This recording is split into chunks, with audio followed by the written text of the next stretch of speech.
Did 8 words in the United States Constitution unleash a federal monster?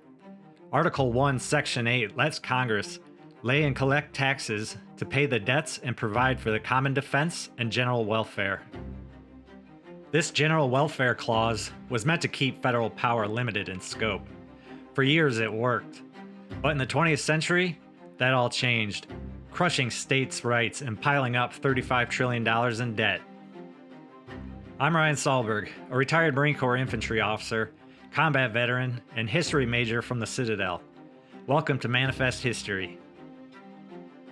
We will uncover the General Welfare Clause's origins in the Constitutional Convention debates, Federalist and Anti-Federalist Papers, Madison's 1817 veto, and the Supreme Court cases that twisted it.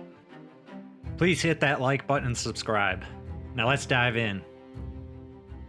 Following the Revolutionary War, James Madison and other founders grew increasingly frustrated with the Articles of Confederation, the original framework of the United States, which proved to be too weak to address the new nation's challenges. No power to tax, regulate trade, or enforce laws left America fractured. States bickered over tariffs, debts piled up, and foreign powers loomed. Shays' Rebellion in 1786, a farmers' revolt in Massachusetts, exposed the chaos. John Adams, serving as a diplomat in 1782, groaned that the system couldn't do anything with promptitude, like hurting 13 rival nations. James Madison and Alexander Hamilton had enough. They pushed for a new constitution to forge a stronger, unified government while protecting state autonomy. The Articles of Confederation's vague, quote, general welfare, unquote, goal inspired the General Welfare Clause in Article 1, Section 8, empowering Congress to tax and spend for national needs, defense, debts, unity. But, as President Madison's 1817 veto warned, its loose wording planted seeds of trouble. How loose? Let's see. In 1787, the Constitutional Convention tackled the Articles of Confederation's flaws. The Articles' general welfare was a hollow promise. No taxing power, just begging states. The Constitution gave it teeth in crafting the General Welfare Clause to fund national priorities. But Farron's records show heated debates over its scope. On July 17th, Roger Sherman's general welfare pitch was rejected 8-2 to shield states. August 21st linked it to war debts. August 25th shot down a broader version 10-1. By September 4th, the clause passed unanimously for taxes, debts, and defense. Some of the best evidence of the intended limited scope of the General Welfare Clause can be found in Madison's writings in Federalist Papers number 41 and number 45. In number 41, Madison clearly states that it does not grant Congress unlimited power. Instead, it's a broad introductory phrase that is limited and defined by the specific enumerated powers listed immediately after it in Article 1, Section 8. Then in Federalist number 45, he again states that the Constitution grants the federal government powers that are only, quote, few and defined. Those which are to remain in the state governments are numerous and indefinite. Meaning that with the exception of those enumerated powers, the states are responsible for everything else. Alexander Hamilton's Federalist Paper number 30 backed taxes for national goals, while Jefferson's 1791 opinion warned against overreach. In 1806, Jefferson opposed federal road funds as beyond Congress's scope, echoing Madison's thoughts. In 1817, Madison vetoed a Roads and Canals bill, saying it was outside of the scope of Congress and their enumerated powers. In his veto message, Madison states, quote, to refer the power in question to the clause to provide for the common defense and general welfare would be contrary to the established and consistent rules of interpretation. Such a view of the Constitution would have the effect of giving to Congress a general power of legislation, instead of the defined and limited one. The terms common defense and general welfare, embracing every object and act within the purview of a legislative trust. For over a century, this narrow view mostly prevailed, keeping federal power in check. The Supreme Court rarely touched the clause, and when it did, it leaned toward restraint. Madison seemed right, until the 20th century flipped the script. The clause's vagueness raised red flags from the start. Farron's record shows 1787 debates buzzing with worry. On July 17th of that year, Governor Morris pushed a broader clause, but Elbridge Gerry feared it could swallow state power. September 6th saw James Wilson call it, quote, most dangerous, end quote, warning of aristocracy. Morse fretted over monopolies. On September 14th, Rufus King and George Mason rejected it for canals, dreading federal overreach. Anti-Federalists sounded even louder alarms. In the Anti-Federalist paper Brutus No. 1, likely written by Robert Yates, the clause was a, quote, limitless loophole, end quote, letting Congress define what general welfare is. Brutus No. 6 predicted Congress would use the General Welfare Clause to justify anything, gutting states' rights. Centinel No. 1, likely Samuel O'Brien, saw a federal tax grab stealing states' funds.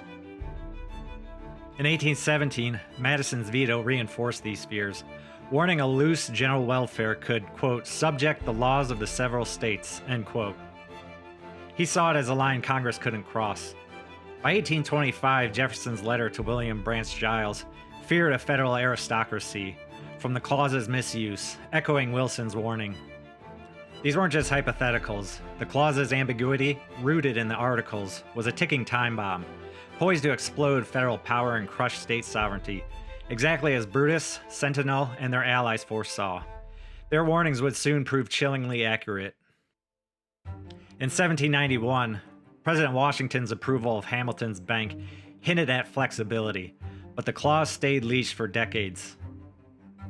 In 1922, the United States Supreme Court upheld this restraint in the case Bailey v. Drexel Furniture Company, striking down a 10% child labor tax as beyond Congress's powers, citing the 10th Amendment.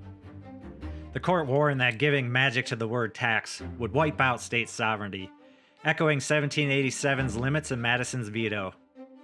However, everything would change in 1936 with the Supreme Court case the United States v. Butler, which addressed the 1933 Agricultural Adjustment Act, a New Deal program that paid farmers to reduce production to stabilize prices, funded by a tax on processors. The Supreme Court, in a 6-3 ruling, struck down the law as unconstitutional, holding that it regulated agricultural production, a state matter, under the guise of spending for the general welfare. While the decision was a win for states' rights in that regard, the court also gave Congress a broad interpretation of the General Welfare Clause, affirming Congress's wide discretion to tax and spend for national purposes, even beyond enumerated powers. In 1937, the Supreme Court pushed it further with the case Helvering v. Davis. The court upheld the Social Security Act's old age pensions as general welfare, claiming, quote, the concept is not static, end quote. George Davis's 10th Amendment challenge fell flat, cementing the federal social programs. Then, in 1987, South Dakota v. Dole further eroded state sovereignty. South Dakota sued Transportation Secretary Elizabeth Dole, challenging the 1984 National Minimum Drinking Age Act, which cut 5% of federal highway funds unless states raised drinking ages to 21. South Dakota argued this violated the 21st Amendment, and not to mention the 10th Amendment. In a 7-2 ruling, Chief Justice Rehnquist upheld it, saying Congress could impose spending conditions for national interests like highway safety, defying Madison's 1817 veto. Finally, in 2012, NFIB v. Sebelius challenged Obamacare's constitutionality, targeting its individual mandate, requiring insurance or a penalty, and Medicaid expansion, threatening states' entire Medicaid funds for noncompliance. The court upheld the mandate as a tax under the General Welfare Clause, with Chief Justice Roberts calling it, quote, reasonably characterized as a tax, end quote. This expanded federal taxing power, bypassing states. The Medicaid penalty was ruled coercive but severable, leaving ACA provisions like pre-existing condition protections and coverage up to the age of 26 intact, ballooning federal control and debt, fulfilling Brutus's fear of a comprehensive clause. From 1787's debates to Madison's 1817 veto, general welfare was for debts and defense. Anti-Federalists warned of a federal takeover, and they were right. Supreme Court cases, from Butler to Sebelius, unleashed a $35 trillion debt and crushed state power, proving Brutus prophetic. Would Madison recognize this DC-dominated nation, where states are mere shadows, or would he see his worst fears realized? I'm Ryan Sahlberg, and this is Manifest History. What's the worst general welfare abuse you've seen? Comment below. Please like and subscribe, and join us for more American history.